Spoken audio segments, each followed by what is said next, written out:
والد صاحب جی میں جی وہاں ٹھیک ہے ایک قائد اعظم ہے جی جی باقی فرنٹیئر دے اتنے تسی اسلامیہ کالج اسٹوڈنٹ ہو میرا خیال ہے نہیں میں علی گڑھ سے پاک ہو کے آ گیا ہاں علی گڑھ تک یونیفارم اچھا علی گڑھ بھی ہے اچھا تو یہ میرے والد صاحب قائد اعظم ہاں یہ تو خم ہے ٹھیک ہے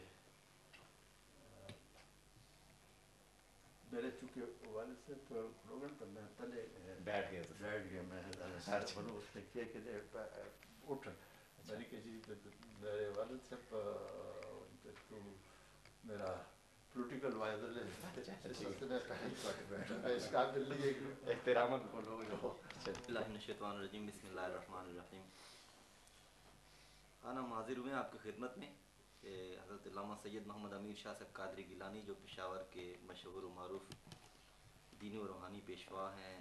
آپ کا گھرانہ روحانی پیشوا ہونے کے ساتھ ساتھ سیاسی حوالے سے بھی بہت اہمیت رکھتا ہے. خصوصاً تحریک پاکستان میں اس خاندان میں اس گھرانے نے بہت کام کیا ہے اور آپ بھی تحریک پاکستان کے ماشاءاللہ جیالوں میں سے رہے ہیں. تو اس سلسلے میں آپ اپنے تاثرات بیان کریں اس خاندان کی خدمات کے حوالے سے. اچھا سر محدود رکھنا ہے ان کے جی خاندان کے حوالے سے. اچھا تو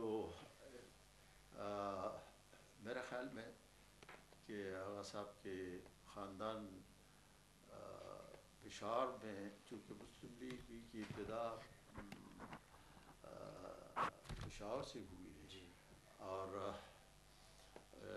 اس میں ان کا کردار ان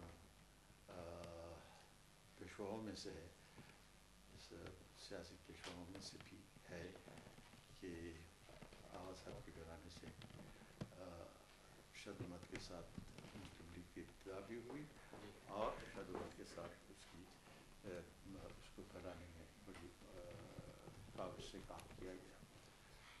بلکہ خود ہی شاہ صاحب کے علاوہ ان کے بڑے بھائی قمر زمان صاحب غوری کی رب نعمت کرے انہوں نے وہ میرے خیال میں سب سے پہلے نیشنل گارڈ کے سالار اعلیٰ ہوئے اور وہاں بڑا زبردست طریقے سے منظم کیا اور پشاور ہی وہ جگہ ہے جہاں یہ موومنٹ نے جڑیں پکڑیں اور وہیں سے تمام صوبے میں پھیلے.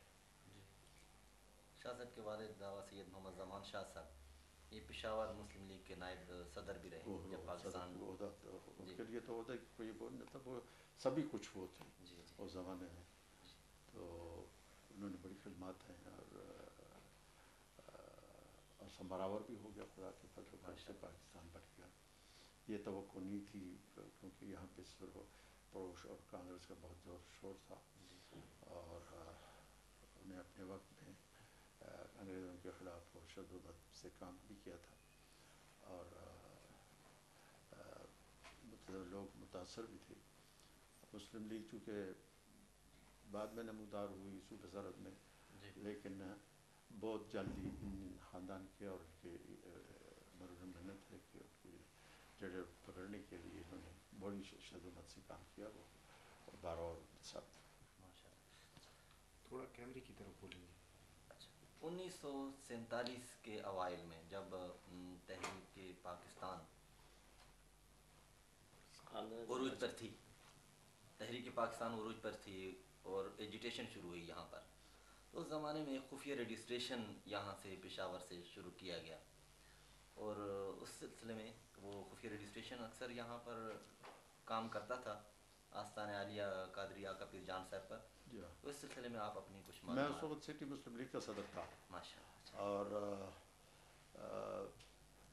جو زیر زمین ایکٹیویٹیز جو تھیں جی ان کا اور ان کو منظم کرنے کا اور ان کو چلانے کا سیرا اس خاندان عوامی شاہ اور کے خاندان انہوں نے بہت بڑا کام کیا اور بڑی جان پہچانی سے کام کیا. اور ان کا جو دوسرا بھائی جو وہ نیشنل گارڈ کا بھی وہ سالار اعلیٰ تھا قمر زمان شاہ صاحب. تو یہ سب خاندان کے خاندان ہی اس موومنٹ میں پاکستان جدوجہد کے لیے ابتدا वहाँ से हुई. इसी तरह उस ज़माने में ख़वातीन का एक बहुत बड़ा जुलूस भी यहाँ से एक जुलूस नहीं, कई जुलूस निकले. खुसूसियत के साथ, यानी पहले ख़वातीन दिलचस्पी नहीं लेती थी, आम छोटे छोटे जुलूस निकलते थे. पठान सोसाइटी तो में, फिर ज़्यादा पठान सोसाइटी में हाँ औरतों को किरदार बड़ा महदूद होता था, और चूँकि यहाँ पर पाबंदी ज़्यादा है पर्दादारी और उसका, तो लेकिन ना उसके लिए उन्होंने परवाह नहीं की पाकिस्तान मूवमेंट के लिए. और नारा भी ऐसा था पाकिस्तान का मतलब क्या, ला इलाहा इल्लल्लाह. कौन फिर इस नारे के पर्दा वो कर सकता था, उसको मैदान में नहीं आने के लिए. तो ये नारा बजाते खुद दावत थी जनो मर्द के लिए कि वो मैदान में निकले और पाकिस्तान के लिए. खान, पाकिस्तान आप लोगों की कोशिशों से, ऐसे ही बुज़ुर्गों की कोशिशों से पाकिस्तान बन गया.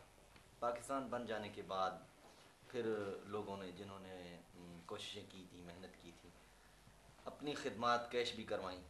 इस ख़ानदान ने या मौलवी जी साहब ने भी इस सिलसिले में कोई कुछ ऐसा कदम उठाया? कोई ऐसा नुमाया तौर पे कोई ये नहीं कहा जा सकता कि उनके कुछ उससे फ़ायदा उठाने के लिए. और फिर ऐसा वक्त भी आया, उनमें से मैं भी शामिल हूँ, पाकिस्तान जेलों में गए, गोलियाँ खाईं. अब मेरे ख्याल में कि मैं और वो एक ही उसमें थे. कई लोग हमारे पाँव में से शहीद हुए, वो खुदा के फजल करम से हम बच गए, वरना काफ़ी ज़ख्मी हो गए, कुछ शहीद हुए.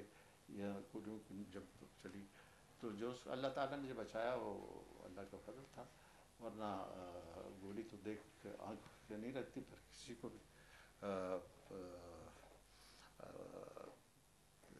अल्लाह ने हमें बचाया अपने गौर के लिए. अब यानी मैं ख़ुद माँ बाप का बड़ा अकलौता बेटा और बढ़ना उनसे नहीं पता, लेकिन आप यकीन करें कि हमारे पाँव में बाज़ शहीद हुए, बाज़ ज़ख्मी हुए, लेकिन इसकी परवाह नहीं की. मैं ख़ुद माँ बाप का अकलौता बेटा हूँ और वो था. और ये दावा भी मैं नहीं करता कि बड़ा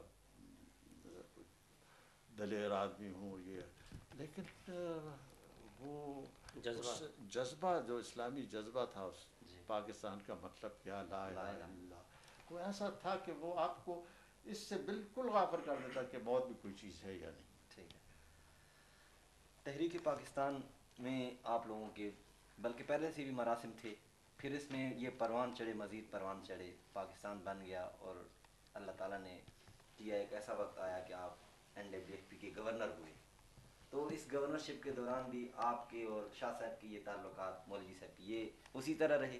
इसके हवाले से आप कुछ इरशाद फरमाएं. वो तो हम पुराने जो काम जिन्होंने किया पाकिस्तान के लिए जी, उनके तो हम गुलाम रहे ही. और गवर्नरी को हमने वो गवर्नरी जो अंग्रेज़ों के ज़माने का था वो नहीं था. इसने आम था जी, गवर्नर हाउस में कोई पानी मिलने मिलाने को कोई पाबंदी नहीं थी. और वैसे बाज़ों ने काफ़ी शिकायत भी की कि टू मच अवामी हो गई है गवर्नर हाउस. तो हमने कहा भाई उनके खैरात तो ये मर्क बना है, आवाम के खैरात से बना है, हमने तो कोई ख़ास वो नहीं किया. तो इसलिए ये हक़ तो उनका है, बनता है कि तो वो पाबंदियाँ, वो जो चीज़ें थी अंग्रेज़ों के ज़माने या उसके बाद भी थी, तो वो नहीं रही. अच्छा, पाकिस्तान की तहरीक चली थी, इसका आम नारा था पाकिस्तान का मतलब क्या, ला इलाहा इल्लल्लाह.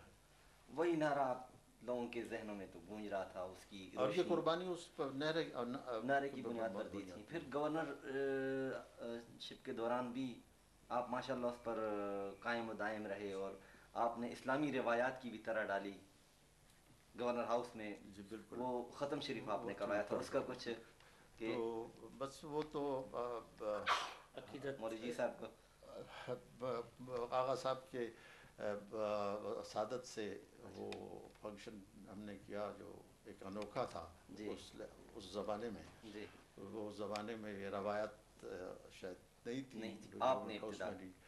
तो अगर मैं मुस्लिम लीगी ना होता और पाकिस्तान मूवमेंट वाला ना होता ये